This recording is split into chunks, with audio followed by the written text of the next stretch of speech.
അത് മാഷ നിങ്ങൾ ആദ്യം അങ്ങനെ ചെയ്തു, പക്ഷെ നിങ്ങൾ പിന്നെ ടീമായി ഇവിടെ പോയി നിങ്ങൾ തന്നെ കത്തിക്കുകയൊക്കെ ചെയ്തു. അത് തന്നെ.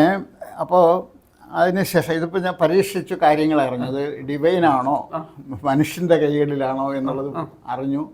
എന്നിട്ട് ജനുവരിയിലാണെങ്കിലും ഡിസംബറിൽ മറ്റൊരു ലേഖനത്തിന് മറുപടിയായിട്ട് ഈ ശബരിമല ധർമ്മശാസ്താവിനെ പറ്റി എന്തോ ഒരു കേരളകൗമുദിയുടെ ഒരു ലേഖനത്തിന് മറുപടിയായിട്ട് ഡിസംബറിൽ ആ വർഷം 80 ഡിസംബറിൽ കേരളകൗമുദി വായനക്കാരുടെ ഒരു കത്തുകൾ അന്ന് അത് പ്രസിദ്ധീകരിച്ചു. മകരജ്യോതിയിൽ പ്രത്യക്ഷപ്പെട്ട മകരജ്യോതിയെപ്പറ്റി ഞങ്ങൾ അത് എഴുതിയിട്ട് പ്രസിദ്ധീകരിച്ചു. അതിനുശേഷം ഇങ്ങനെ പല പ്രതികരണങ്ങളും പത്രത്തിലും ഒക്കെ എല്ലാം വന്നിട്ടുണ്ട്.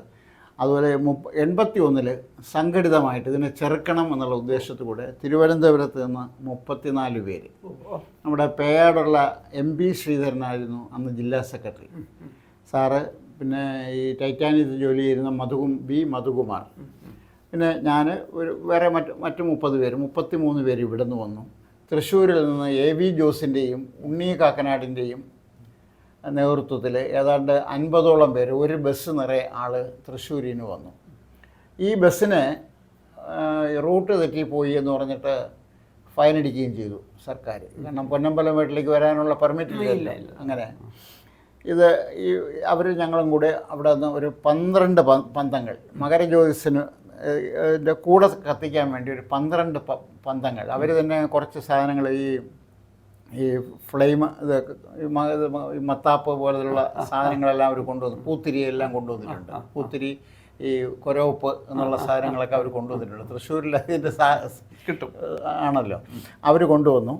അവർ ഞങ്ങളും കൂടെ തന്നെ അപ്പം കത്തിക്കരുതെന്ന് പറഞ്ഞു. അവർ കത്തിച്ചേ പറ്റുള്ളൂ, കാരണം ഭക്തന്മാർ വിഷമിക്കും എന്നുള്ളതാണ്. കത്തിക്കും, നിങ്ങൾ കത്തിക്കരുത് അവരടുത്ത് പറഞ്ഞു.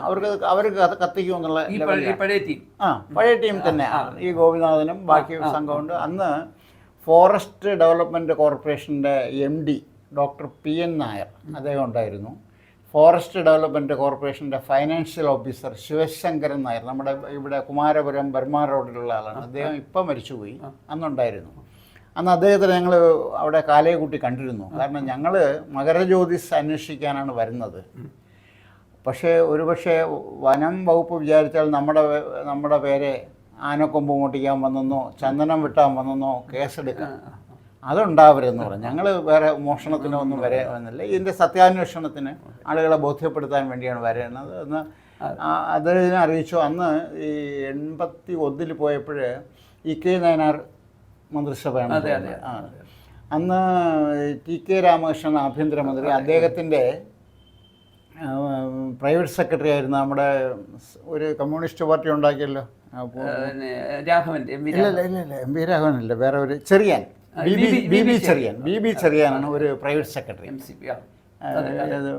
TK രാമകൃഷ്ണൻ്റെ പ്രൈവറ്റ് സെക്രട്ടറി. അദ്ദേഹത്തിൻ്റെ പറഞ്ഞു ഇങ്ങനെ ഞാനും പ്രൊഫസർ കരിയൻ രാമേന്ദ്രൻ സാറായിട്ടാണ് പോയത്. അദ്ദേഹം പറഞ്ഞു ഞങ്ങളിങ്ങനെ പൊന്നമ്പലമേട്ടിലേക്ക് പോവുകയാണ്, ഞങ്ങളെ പേരിൽ കള്ളക്കേസെടുക്കരുതെന്ന അഭ്യർത്ഥനയുള്ളൂ. ഞങ്ങൾ പോണ ഇന്ന ആവശ്യത്തിനാണ്, ഈ മകരജ്യോതിസ് വെളിപ്പെടുത്തുക എന്നുള്ള ഉദ്ദേശത്തിനാണ് പോയത്, അല്ലാതെ ആനക്കൊമ്പോ ചന്ദനത്തനി മോട്ടിക്കാനെന്നുള്ള ഉദ്ദേശമുണ്ടല്ല. അങ്ങനെ ഒരു കള്ളക്കേസ് ഉണ്ടാവരുതെന്ന് പറഞ്ഞിട്ട് സർക്കാരിൻ്റെ 1981 ചോദിച്ചു.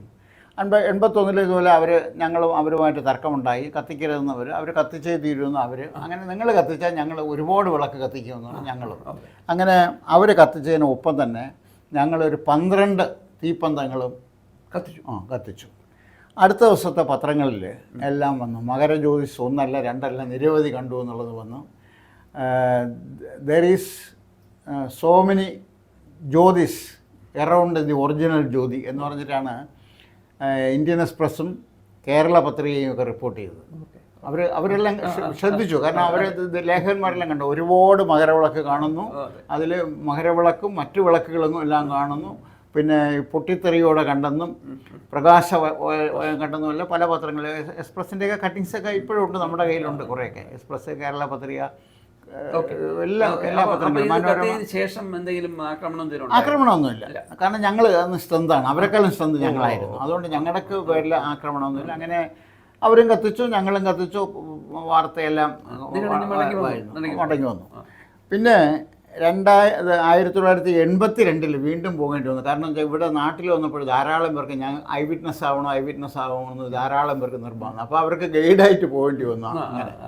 അങ്ങനെ 82 മകര ജ്യോതിഷത്തിന് അത് അവിടെ പൊന്നമ്പലമായിട്ട് പോകേണ്ടി വന്നു. 82 സംഭവിച്ചതെന്ന് വെച്ചാൽ ഞങ്ങൾ ജനുവരി 13 തന്നെ പമ്പയിലെത്തി. അപ്പോൾ ഒരു തോന്നൽ ഇന്നൊന്ന് പൊന്നമ്പലമായിട്ടില്ല ഈ വരുന്നവർക്കെല്ലാം ഇപ്പോൾ ആ സ്ഥലം കാണണം. പൊന്നമ്പലം കാരണം ഈ മനുഷ്യൻ കയറാൻ പാടില്ലാത്ത സ്ഥലമാണ്.